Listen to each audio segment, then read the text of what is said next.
National Film Board of Canada presents Perspective, a Canadian view of Canada, its people, and the world in which they live.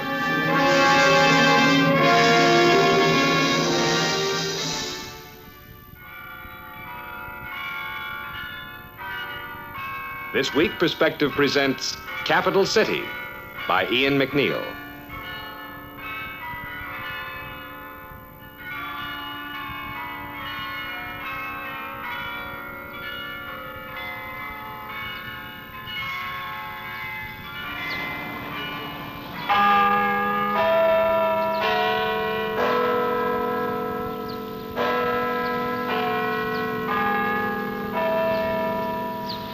Lord, through this hour, be thou our guide, that by that power no foot shall slide. That's what the bells say. Every time I hear them, I say to myself sort of automatically, oh, I must have said it about 2,000 times since I've been on this job. Pardon, madam? Oh, the job. Well, it's not really a job. I just do it in the summer. You see, I'm retired, and, well, it helps out with the pension. Besides, I like it. Madam? Oh, why the flag? Well, lots of people ask that question. The flag flies when the House is in session, and at night, a light burns from the top of the flagpole. It is turned out at night when the House finishes work for the day. Sir? How high? Well, there's always someone that wants figures. I can't see what use they are, but we have them anyway. The Peace Tower is 291 feet high, and the flagpole is an additional 35 feet. It's made of bronze, the pole I mean. Now, on that side, the east side, is the Senate chamber. This is a comparatively new building, 1921. The old one, that's the first one, burned down in 1916, all except the library. And there's a story I'll tell you about that. Now, that's the West Wing, and that's where the House of Commons is. We'll see it later. And that building over there is called the West Block. As you can see, it's older. That's because it was part of the original group before the fire that I mentioned. Now, the old West Block is beginning to feel its age. And there's some talk of either doing it over or even of tearing it down.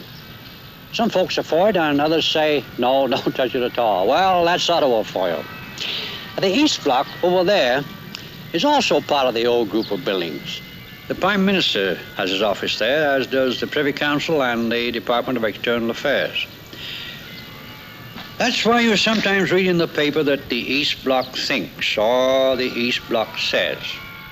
Usually it's just what the reporter thinks. I want you to take a look at that tower over there, the one at the end. Now look carefully now.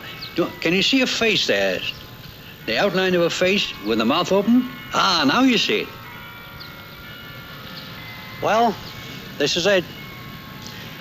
This is what you might call the capital of Canada, the center of the country. Pardon, madam? How did Ottawa get to be capital? Why, I thought everybody knew that story. Usually I tell it right where it began, right where the Ottawa River meets the Rideau River.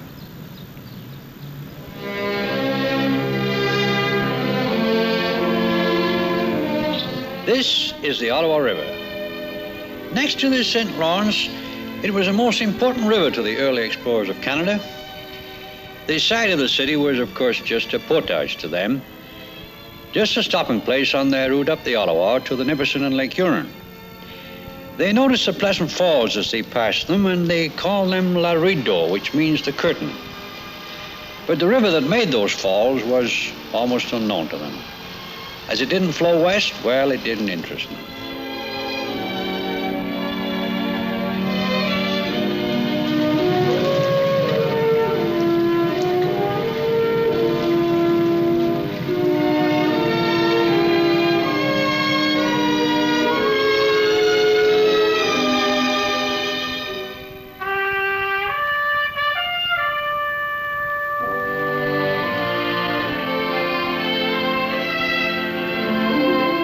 H.M. Brulé came this way in 1610. Also Nicolas de Vigneault and Samuel de Champlain. That object he's holding up there is a navigation instrument. It's called an astrolabe. But these men were just passers-by, and the real story of Ottawa, but wait. This is the noon gun. Since 1867, it's been fired every weekday at noon and Sundays at 10 in the morning. The story of Ottawa really starts when Lieutenant Colonel John By of the Royal Engineers arrived here in 1826. Until then, Ottawa was just rocky hills, marsh, and a few cabins. The Ottawa River, of course, was already an important waterway, and Hull, across the river, over there, was a center of commerce and a booming timber trade. So, Colonel By built the Rideau Canal. He started here to avoid the Rideau Falls, to connect the Ottawa River with Lake Ontario. I don't get it. Why build a canal from here to Lake Ontario with the St. Lawrence there? Well, sir, as I understand it, we were worried about what you might call American aggression. The natural route to the Great Lakes is the St. Lawrence, sure, but it was too close to the border. In some places, it was the border. The canal was to be a second route, a sort of an emergency backdoor to the Great Lakes. But it was never used for that, and now it's mostly pleasure boats, you see. This is what I like. Nobody expects me to talk much on these trips.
This is Dow's Lake.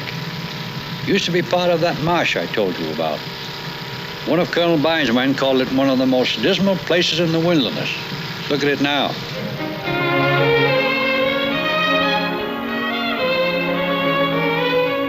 The canal starts again on the other side of the lake. Suppose we run up to see where it meets the Rideau River. The locks and canal get the boats around those rapids. You go on the river itself from here, though there are still lots of locks and rapids between here and Lake Ontario.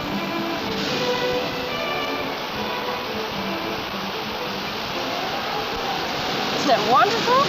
Yeah. American aggression, is that what you said? Well, that's what history says. Maybe it was a good thing then. How come? Well, if we frightened you into all of this.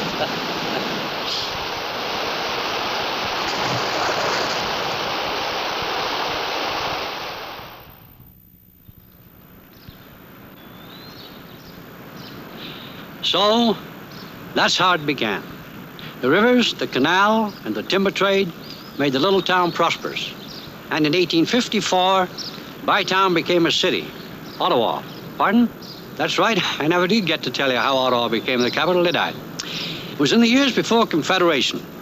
Montreal and Toronto were quarreling. Yes, that does sound familiar, doesn't it? But this time they were quarreling as to which one should be the capital of the new province of Canada. Kingston and Quebec City were in there, too. Finally, Queen Victoria chose Ottawa. Lots of people grumbled, of course. One man in Toronto said that Ottawa was a subarctic village, converted by royal mandate into a political cockpit. And people are still grumbling about Ottawa. Nowadays, it's mostly about taxes. Though I've even heard some people grumble about the flowers. What? All that money for flowers? Personally, I think the capital should be a place you can be proud of. And the flowers, well, you certainly can be proud of the flowers. Here are some of them. And there's another place I like for flowers. It's out by the Central Experimental Farm.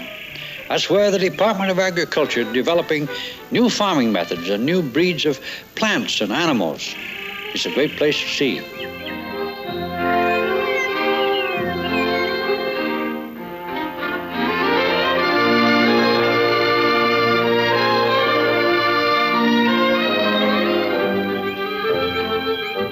Rows and rows of test beds of flowers, and a small rock garden with a pool and goldfish.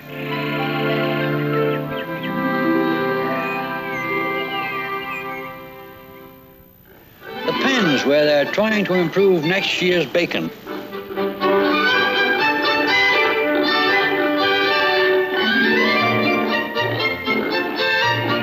And, of course, the lambs. Everybody goes to see the lambs in springtime. And the tulips. The Federal District Commission has planted 2 million of them all along the parks and driveways. Where'd they get them all? Cost a fortune, I bet.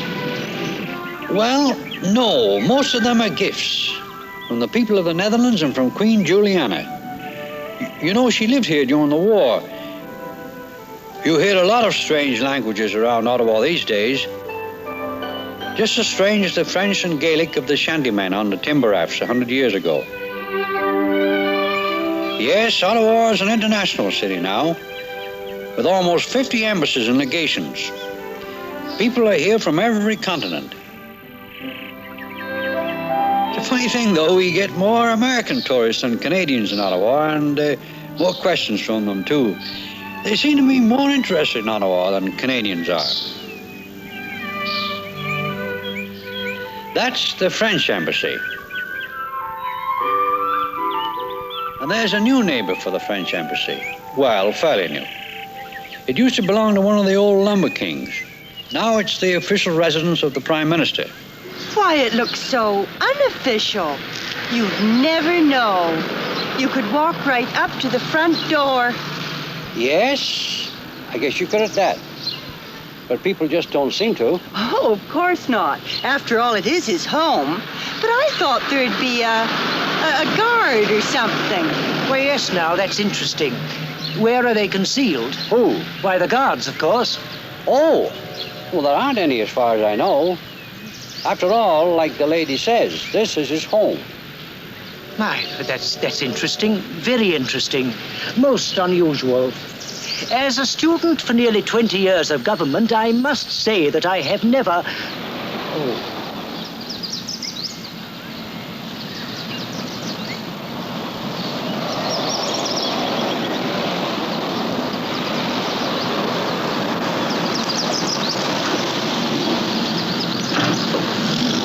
That business about the guard, remarkable.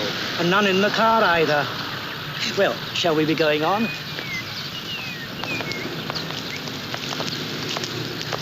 Well, now I must say that looks a little more imposing. And after all, it should, since the Governor-General is the Queen's representative. And no guards at that gate. Truly remarkable. I suppose that this is the only big country in the world where that is the case. Is that so?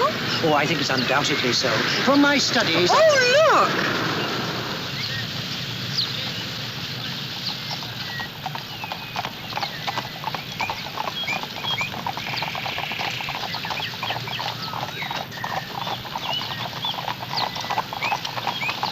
What is it? We're in luck. But what is it? When a new ambassador presents his credentials, the Governor-General sends his carriage.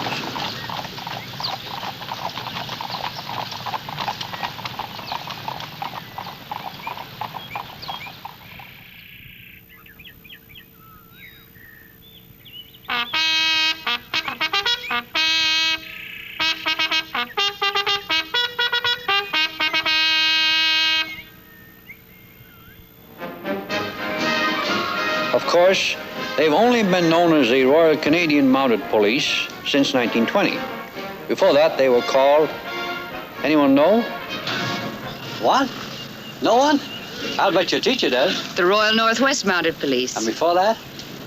Well, earlier there was no Royal in the name.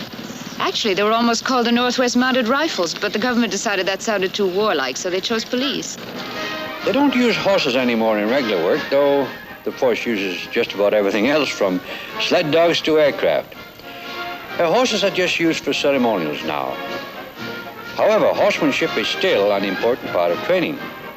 Recruits get 140 hours in the saddle. That's about 20 full working days. The force believes there's nothing better to give men courage, stamina, and confidence.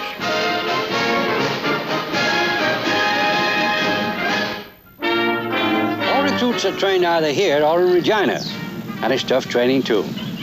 There's 6 months with 85 different subjects to work at. Everything from boxing to rules of evidence.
Remember me telling you that only the library survived the 1916 fire? Well, it's survived ever since, and now has a new roof and renovated insides. But best of all, it's now going to be what it was designed for, a Parliament library. Ever since it was built, it has also been our National Library, but it's far too small for that. And now we're building a big new National Library. And then this old lady can do her real job. What's that? Oh, that. Well, let's go over and take a look.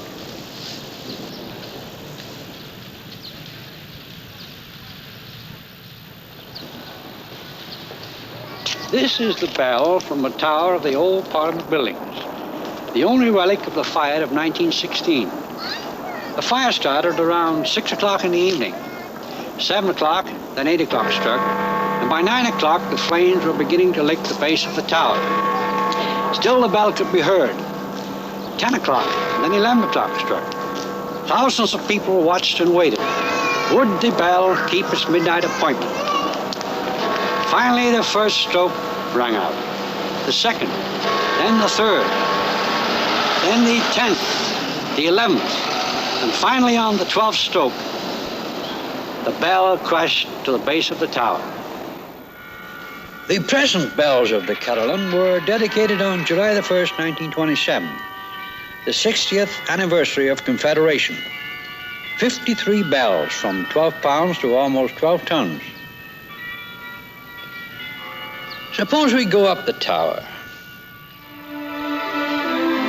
There's one thing you have to remember about Ottawa. Up there to the north is the old, old land of the Laurentian Shield. And then there's nothing until you hit the Arctic.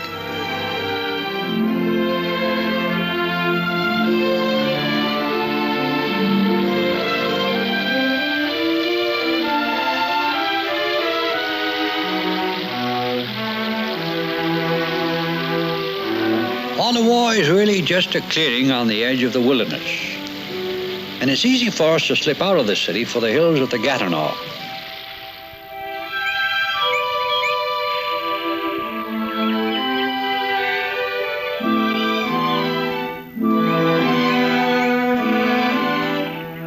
The whole area north of Ottawa is being made into a giant park of forests, lakes, and rivers, where the alien stones Mackenzie King grafted onto the ancient shield seem to have taken root so comfortably.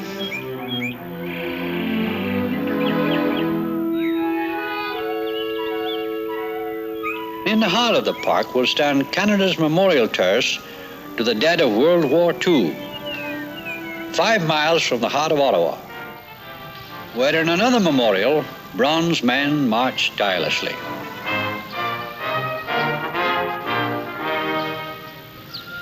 Ottawa is not a big city, but it's still difficult for you to see everything on just one trip, even with me as a guide. But there are one or two things I like particularly. The city policemen marching out to duty.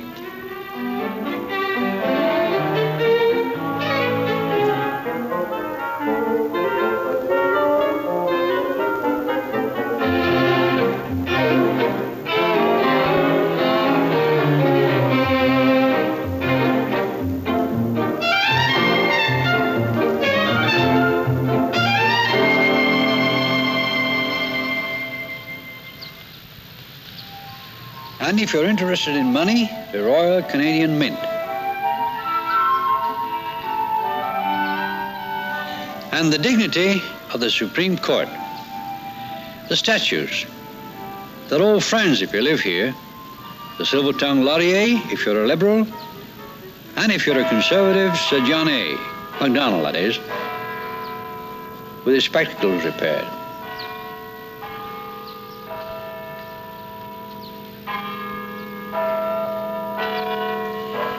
But you always drawn back to the Parliament buildings, for they're the thing, the reason. And I guess the one thing everybody sees in the Parliament buildings is the memorial chamber.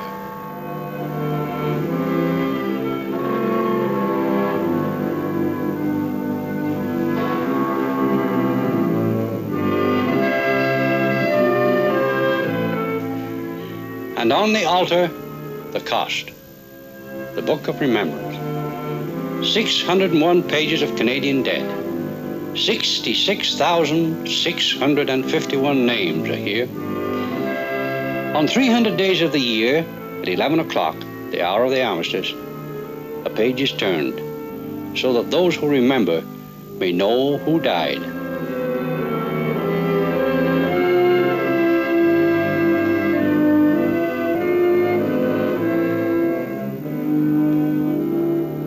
The quotation round the altar is from Pilgrim's Progress. My marks and scars I carry with me, to be a witness for me that I have fought his battles, who now will be my rewarder. So he passed over, and all the trumpets sounded for him on the other side. This is Confederation Hall, just inside the main entrance to the building. The protective staff shows visitors around the Parliament buildings, but I always go along. I never get tired of it. There's always a sort of a sense of history, a strong presence of the past. Or perhaps I'm just getting old and like to remember. There are different opinions on what the architect meant it to be a symbol of.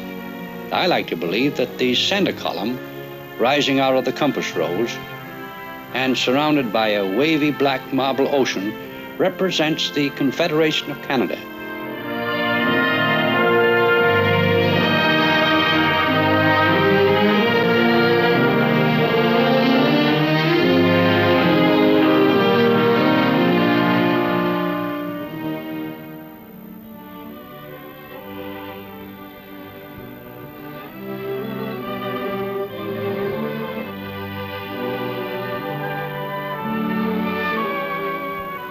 This is the Senate. The Senate is also known as the Red Chamber. It's the upper house. 102 senators appointed for life by the Prime Minister. Here, from the Speaker's chair, the Governor General reads a speech from the throne, outlining the government's program for that session. The power of the Senate is limited. It cannot introduce or amend bills which involve spending or raising money.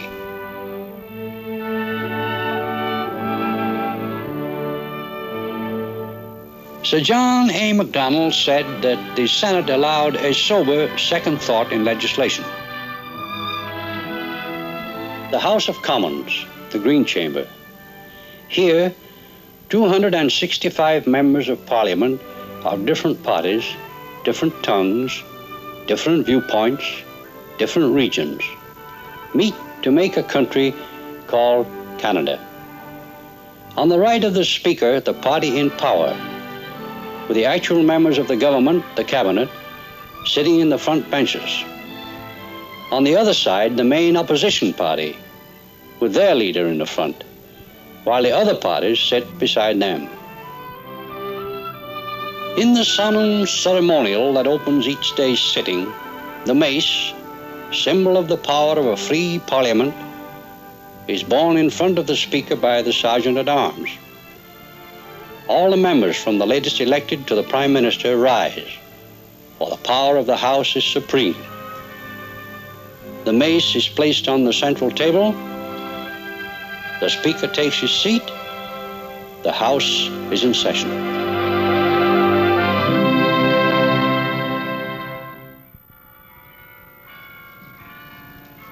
Well, that's it. I wish I could have shown you more, but perhaps some other time. Goodbye.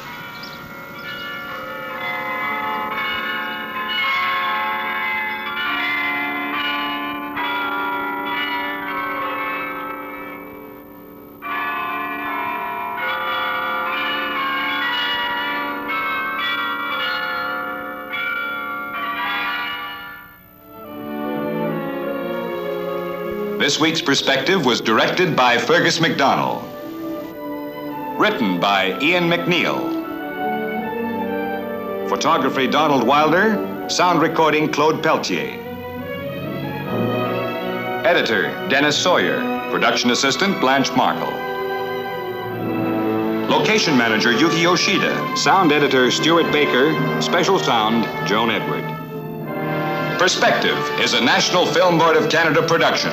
Produced by Julian Biggs.